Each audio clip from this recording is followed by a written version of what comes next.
Hello, this is Aditya Joshi और आपने काफ़ी सारी वीडियोस में देखा होगा कि एमबीबीएस अब्रॉड, खासकर MBBS in Philippines is not valid in India and that is entirely because of licensing exam and licensing part. तो आपके मन में भी ख्याल आया होगा कि ये लाइसेंसिंग एग्जाम एंड लाइसेंस लेना या फिर रजिस्ट्रेबल डॉक्टर होना, रजिस्ट्रेशन नंबर पाना, एक ऐसी बॉडी के थ्रू रजिस्टर्ड होने का क्या फ़ायदा होता है। क्योंकि आपको अल्टीमेटली इंडिया का लाइसेंस चाहिए, तो बाहर का लाइसेंस लेके आपको क्या फ़ायदा होगा। क्योंकि यही तो एक डिफ़िकल्टी आ रही थी एमबीबीएस अब्रॉड के पाथवे में। अपार्ट फ्रॉम द फैक्ट कि कुछ कंट्रीज एनएमसी के बाकी रूल्स रेगुलेशंस को फॉलो नहीं कर रही थी, 99.99% कंट्रीज वो ड्यूरेशन तो लेके ही चल रही थी जो इंडिया में चलती है। The only problem was license. तो अब मैं आपको बताता हूँ ऐसा क्यों ज़रूरी है। देखो, जब लाइसेंसिंग की बात उठी थी तो इंडिया की गवर्निंग बॉडी और रेगुलेटिंग बॉडी एनएमसी, इनके चेयरपर्सन और हेड ने भी ये बात करी थी और बाकी सारे कोर्ट्स में भी ये बात चली थी। तो जब इस पे डिबेट हुआ था तो एक बात बोली गई थी विच वॉज, अगर एक शेफ कुछ खाना बना के परोस रहा है, ठीक है, अगर एक शेफ कुछ खाना बना के किसी को खिला रहा है तो उसे पहले अपना खुद का बनाया हुआ खाना चखना ज़रूरी है। That means it was necessary कि आप जिस टाइप का प्रोडक्ट बना रहे हो उसकी क्वालिटी इंश्योर हो सके।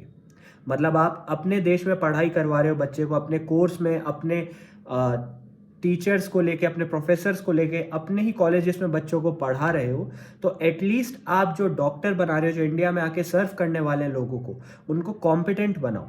तो कॉम्पिटेंसी जांचने के दो तरीके होते हैं। पहला तरीका है कि जिस कंट्री से पढ़ के आए हो वहाँ का लाइसेंस मिल जाए आपको। इसका मतलब वो कंट्री अप्रूव कर दे कि ठीक है, लाइसेंस्ड आदमी है, ये यहाँ पे लोगों का इलाज कर सकता है।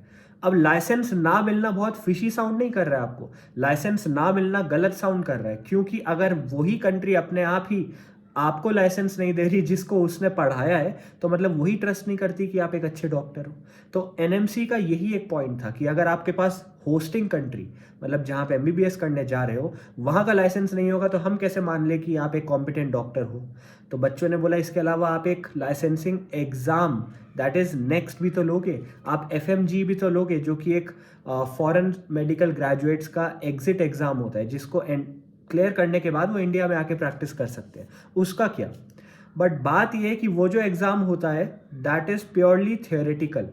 दूसरी चीज़ ये है कि वो एग्ज़ाम क्लियर करना आसान नहीं होता है, मैं ये नहीं कह रहा हूँ, लेकिन उस एग्ज़ाम को क्लियर करके आपको इंडिया की कॉम्पिटेंसी मिलती है, अब्रॉड की नहीं मिलती है। दैट मीन्स अब्रॉड में आप कॉम्पिटेंट डॉक्टर हो, इसका प्रमाण सिर्फ एक लाइसेंस ही बता सकता है। अब आते हैं लाइसेंसिंग एग्ज़ाम कैसे होगा, क्यों होगा, कब होगा। तो लाइसेंसिंग एग्ज़ाम आपके 5.5 साल के बाद ही हो सकता है। काफ़ी बच्चे कह रहे थे भैया व्हाट इफ़ आप एमबीबीएस करते करते लाइसेंसिंग एग्ज़ाम या ऐसा कुछ कर लो, तो ये नहीं हो सकता। अगर कोई सजेस्ट भी कर रहा है ऐसा पॉसिबिलिटी है तो दैट इज़ रॉन्ग। सेकेंड चीज़ मैं बताता हूँ, लाइसेंसिंग एग्ज़ाम काफ़ी सारी कंट्रीज़ में उनकी नेटिव लैंग्वेजेस में होता है, ठीक है। तो अगर आप किसी कंट्री में जाना चाह रहे हो और आप एमबीबीएस अब्रॉड चूज करना चाह रहे हो स्टिल, जो कि अब एक उतना अच्छा ऑप्शन नहीं रह गया है and should be your last option, तो आपको ये भी देखना है कि licensing exam if conducted then in which language is it conducted, क्योंकि हर बार इंग्लिश में नहीं होगा। फिर तीसरी चीज़ है ड्यूरेशन। अब 5.5 साल तो बोल देते हैं लोग कि 5.5 साल का एमबीबीएस हमने कर लिया, लाइसेंसिंग एग्जाम में भी बिठा देंगे, लाइसेंस भी मिल जाएगा। पर लाइसेंसिंग एग्जाम होगा कब, कंडक्ट कब किया जाएगा, ये बहुत इंपॉर्टेंट पॉइंट है। काफ़ी सारे देशों में अभी तक ये भी डिसाइड नहीं हुआ है कि लाइसेंसिंग एग्जाम कब लेंगे। यूक्रेन में, रशिया में, यहाँ पे बातें चल रही हैं, इंक्लूडिंग जॉर्जिया भी इनफैक्ट, कि 5.5 साल के बाद आपको 1 या फिर 2 ईयर्स की एक्स्ट्रा इंटर्नशिप करनी पड़ेगी, उसके बाद ही आपको लाइसेंस मिलेगा। क्रॉक 1 क्रॉक 2 तो सबको पता था, क्रॉक 3 एग्जाम्स भी कह रहे हैं अब देने पड़ेंगे, उसके बाद ही लाइसेंस मिलेगा। दैट इज बिकॉज उनके देश में वैसा चलता है, आपको लाइसेंस पाने के लिए एक्स्ट्रा वहाँ पे काम करना पड़ता है, अपनी कॉम्पिटेंसी प्रूव करनी पड़ती है। तो इन सबको अगर आप इक्वेशन में डालो तो आप देखोगे ड्यूरेशन और ज़्यादा बढ़ जाएगी। फिलीपींस में अभी तक लाइसेंसिंग एग्जाम हुआ ही नहीं है, आज तक नहीं हुआ है। ऐसा कोई लाइसेंसिंग एग्जाम वहाँ पे आज तक नहीं हुआ जहाँ इंडियन स्टूडेंट्स बैठे हो। तो अभी हमें यही नहीं पता लाइसेंसिंग एग्जाम वो कब कंडक्ट कराएंगे, कैसे कंडक्ट कराएंगे, अभी सब थ्योरेटिकल है। लेकिन वैसे भी अब तो उसके लिए नोटिस आ गया जिसमें मैंने वीडियो बनाई है, जो नीचे डिस्क्रिप्शन में मिल जाएगी आपको। तो ये इसमें मैंने आपको एक ओवरव्यू दे दिया why you need licensing exam and license. अब एक बॉटम लाइन बता देता हूँ, इसको कभी क्रॉस मत करना अगर आप एमबीबीएस अब्रॉड चूज करते हो। दैट इज रजिस्ट्रेशन, रजिस्ट्रेबल, इन सब में कंफ्यूजन नहीं लेनी है आपको। आपको बस एक बात याद रखनी है, आपको लाइसेंस चाहिए, दैट्स इट। लाइसेंस मिल रहा है, दैट्स गुड। लाइसेंस नहीं मिल रहा है, दैट्स बैड। बस ये जो रजिस्ट्रेशन नंबर वाली बातें होती हैं, ये लाइसेंस की ही होती हैं। when you are registrable doctor, when you're registrated doctor, when you have gone through and approved by a regulating body, तब आपको रजिस्ट्रेशन नंबर मिलता है। और ये रेगुलेशन का प्रोसेस जो होता है ना, वही लाइसेंस होता है, लाइसेंसिंग एग्जाम होता है।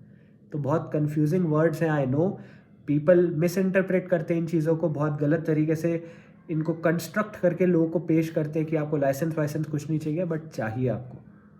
एज ऑफ नाउ काफ़ी सारी countries, in fact I think majority of countries excluding Philippines of course, बोल चुकी है कि हम लाइसेंसिंग एग्ज़ाम कंडक्ट कराएंगे, नहीं करा रहे थे अभी तक तो, और आपको लाइसेंस मिल जाएगा। उज़्बेकिस्तान के बारे में काफ़ी बच्चे मुझसे पूछ रहे थे, तो मैं आपको बता देता हूँ, उज़्बेकिस्तान में अभी तक लाइसेंसिंग एग्ज़ाम नहीं होता है और बिना उसके लाइसेंस दे देते हैं वो, but that is as of now. Future में क्या होगा I can't comment on that, क्योंकि वो कंट्री की पॉलिसीज़ और लॉज पे डिपेंड करता है। I hope this video helped. Thank you.